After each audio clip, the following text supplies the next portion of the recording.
सब कुछ समर्पण समर्पण, जीवन के दाता, सांसों के स्वामी, ये नैया की पतवार तुमको है अर्पण।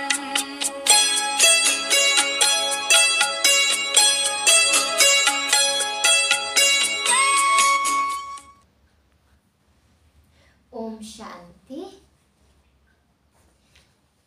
आज बहुत खुशी का दिन है। सभी को बहुत बहुत नए साल की मुबारक हो, बधाई हो। सभी लोग खुश रहें, सुखी रहें, स्वस्थ रहें, समस्त संसार का भला हो। आज 1 तारीख की मुरली है, नए साल की अव्यक्त वाणी है।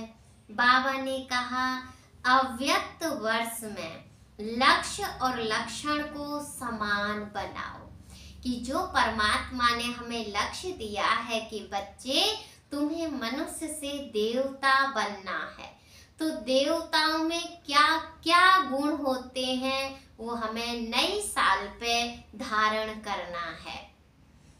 आज निराकारी और आकारी बाप दादा सर्वश्रेष्ठ ब्राह्मण आत्माओं को आकार रूप से और साकार रूप से देख रहे हैं। साकार रूप वाली आप सभी आत्माएं भी बाप के सम्मुख हो और आकारी रूपधारी बच्चे भी सन्मुख हैं। दोनों को बाप दादा देख हर्षित हो रहे हैं। सभी के दिल में एक ही संकल्प है, उमंग है कि हम सभी बाप के समान साकारी सो आकारी और आकारी सो निराकारी बाप समान बने। बाप दादा सभी के इस लक्ष्य और लक्षण को देख रहे हैं। क्या दिखाई दिया? मेजॉरिटी का लक्ष्य बहुत अच्छा दृढ़ है, लेकिन लक्षण कभी दृढ़ है, कभी साधारण है। लक्ष्य और लक्षण में समानता आना यही निशानी है। समान बनने की लक्ष्य धारण करने में 99% भी कोई है, बाकी नंबरवार है। लेकिन सदा सहेज और नेचुरल नेचर में लक्षण धारण करने में कहाँ तक है? इसमें माइनॉरिटी 90% तक है, बाकी और नंबरवार। तो लक्ष्य और लक्षण में और लक्षण को भी नेचुरल और नेचर बनाने में अंतर क्यों है? समय प्रमाण, परिस्थिति प्रमाण, समस्या प्रमाण कई बच्चे पुरुषार्थ द्वारा अपने लक्ष्य और लक्षण को समान भी बनाते हैं, लेकिन यह नेचुरल और नेचर हो जाए उसमें अभी और अटेंशन चाहिए। यह वर्ष अव्यक्त फरिश्ता स्थिति में स्थित रहने का मना रहे हो। यह देख बाप दादा बच्चों के प्यार और पुरुषार्थ दोनों को देख खुश होते हैं। वह बच्चे वह का गीत गाते हैं। साथ साथ अभी और आगे सर्व बच्चों के लक्ष्य और लक्षण में समानता देखना चाहते हैं। आप सब भी यही चाहते हो ना? बाप भी चाहते हैं, आप भी चाहते, फिर बीच में बाकी क्या है? वही भी अच्छी तरह से जानते हो। आपस में वर्कशॉप करते हो ना? बाप दादा ने लक्ष्य और लक्षण में अंतर होने की विशेष एक ही बात देखी। चाहे आकारी फरिश्ता, चाहे निराकारी, निरंतर नेचुरल नेचर हो जाए। इसका मूल आधार है अहंकारी बनना। किसी भी प्रकार का हमारे अंदर अहंकार ना हो, तभी हमारे वो गुण काम करेंगे। अहंकार अनेक प्रकार का है। सबसे विशेष कहने में भले एक शब्द देह अभिमान है, लेकिन देह अभिमान का विस्तार बहुत है। एक है मोटे रूप में देह अभिमान, जो कई बच्चों में नहीं भी है, चाहे स्वयं की देह चाहे औरों की देह। अगर औरों की देह का भी आकर्षण है, वो भी देह अभिमान है। कई बच्चे इस मोटे रूप में पास हैं। मोटे रूप से देह के आकार में लगाव व अभिमान नहीं है, परंतु इसके साथ साथ देह के संबंध से अपने संस्कार विशेष हैं, बुद्धि विशेष है, गुण विशेष है, कोई कलाएं विशेष हैं, कोई शक्ति विशेष है। इसका अभिमान अर्थात अहंकार का नशा रौब ये सूक्ष्म देह अभिमान है। अगर इन सूक्ष्म अभिमान में से कोई भी अभिमान है, तो ना आकारी फरिश्ता नेचुरल निरंतर बन सकते, ना निराकारी बन सकते, क्योंकि आकारी फरिश्ते में भी देह भान नहीं है, डबल लाइट है। देह अहंकार निराकारी बनने नहीं देगा। सभी ने इस वर्ष अटेंशन रखा है, उमंग उत्साह भी है, चाहना भी बहुत अच्छी है, चाहते भी हैं, लेकिन आगे और अटेंशन प्लीज। चेक करो, किसी भी प्रकार का अभिमान व अहंकार नेचुरल स्वरूप से पुरुषार्थी स्वरूप तो नहीं बना देता है। बाबा कितने प्यार से समझाते हैं।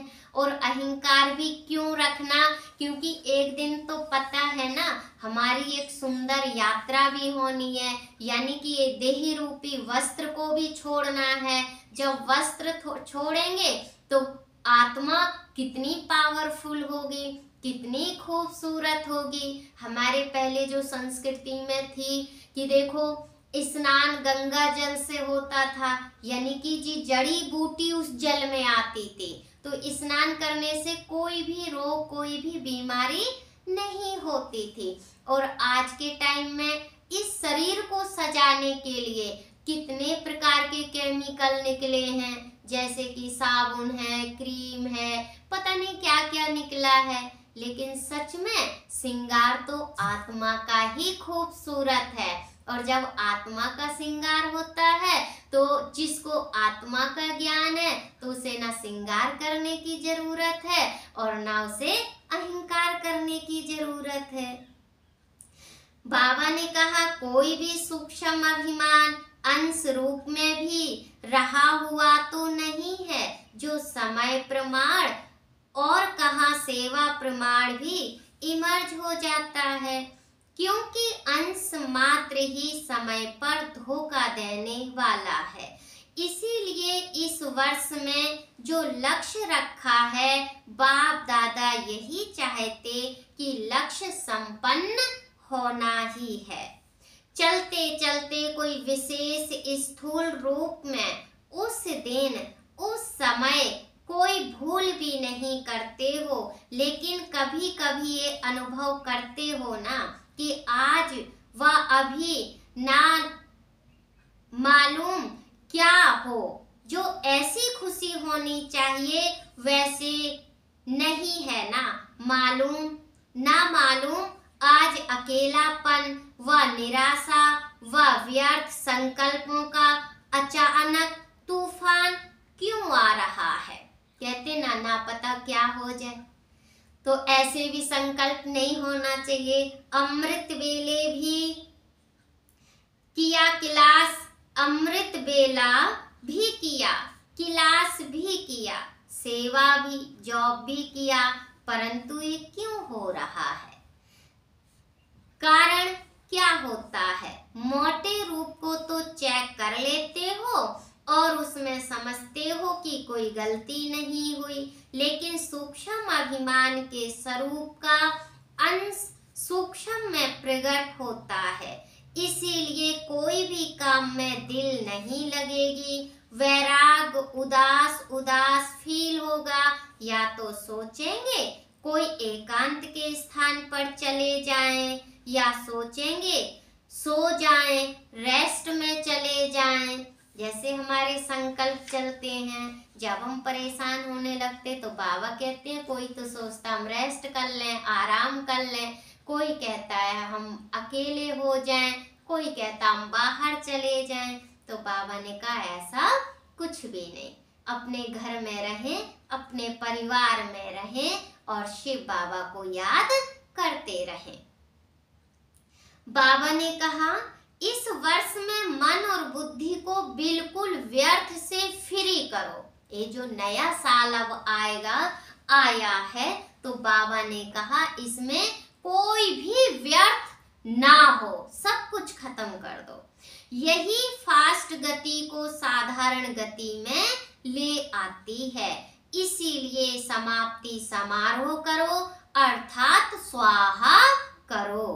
बिल्कुल क्लीन कैसा भी है, लेकिन क्षमा करो। शुभ भावना शुभ कामना की वृत्ति से शुभ वाइब्रेशन धारण करो। हमारे वाइब्रेशन, हमारा मन इतना पावरफुल हो कि हे प्रभु, हमसे जो भी गलती हो अपने जीवन में उस सबको क्षमा करना, और अगर हमने किसी को भी दुख भी दिया हो तो वो भी हमें क्षमा करना। सब सुखी रहें, सब खुशी रहे। बाबा ने कहा क्योंकि लास्ट में आगे बढ़ते हुए यही वृत्ति वाइब्रेशन आपकी सेवा बढ़ाएगी, तब जल्दी से जल्दी कम से कम 9 लाख बना सकेंगे। समझा? क्या स्वाहा करना है? व्यर्थ वृत्ति, व्यर्थ वाइब्रेशन स्वाहा। फिर देखो, नेचुरल योगी और नेचर में फरिश्ता बने ही हुए हैं। इस अनुभव पर रिट्रीट करो, वर्कशॉप करो। कैसे होगा? नहीं, ऐसे होगा। अच्छा, सदा स्वयं को बार बार ओरिजिनल स्वरूप में निराकारी हूँ, ऐसे निश्चय और नशे में उड़ने वाले, सदा निर्माणता द्वारा महानता की प्राप्ति के अनुभवी आत्माएं, ऐसे निर्माण सदा महान और सदा आकारी निराकारी स्थिति को नेचर और नेचुरल बनाने वाले सर्वश्रेष्ठ आत्माओं को बाप दादा का बहुत बहुत याद प्यार और नमस्ते। सदा रहो हंसते। आज का वरदान है, इस मरजीवा जीवन में सदा संतुष्ट रहने वाले इच्छा मात्रम अविद्या भव। आप बच्चे मरजीवा बने ही हो सदा संतुष्ट रहने के लिए। जहाँ संतुष्टता है वहाँ सर्वगुण और सर्व शक्तियाँ हैं। क्योंकि रचयिता को अपना बना लिया तो बाप मिला, सब कुछ मिला। सर्व इच्छाएं इकट्ठी करो, उससे भी पदम गुणा ज्यादा मिला है। इसके आगे इच्छाएं ऐसे हैं जैसे सूर्य के आगे दीपक। इच्छा उठने की तो बात ही छोड़ो, लेकिन इच्छा होती भी है, यह क्वेश्चन भी नहीं उठ सकता। सर्व प्राप्ति संपन्न है, इसीलिए इच्छा मात्रम अविद्या सदा संतुष्ट मणि। बाबा कितनी अच्छी बात बता रहे हैं, सदा संतुष्ट मणि। सब कुछ होते हुए भी हमारे पास कुछ नहीं है। हमारे पास सिर्फ है मेरा तो एक शिव बाबा, दूसरा ना कोई। जब हमारी आत्मा शरीर से निकलेगी तो परमात्मा ही हाथ बढ़ाएगा। वस्तु वैभव कुछ भी काम उस समय नहीं आएगा। तो बाबा ने कहा जीते जी संतुष्ट मणि बनो। स्लोगन है जिनके संस्कार इजी हैं वे कैसी भी परिस्थिति में स्वयं को मोल्ड कर लेंगे। परिस्थिति कैसी भी हो, लेकिन बात कैसी भी हो, हमें किसी को अपनी सफाई नहीं देनी है कि हम सही हैं या गलत हैं, क्योंकि हम परमात्मा के बच्चे हैं। कुछ तो परमात्मा ने हमारे अंदर देखा होगा, तो उसने चुना है, अपना बनाया है। अकेला भगवान ही था और अकेली मैं ही थी। उस समय कोई नहीं था।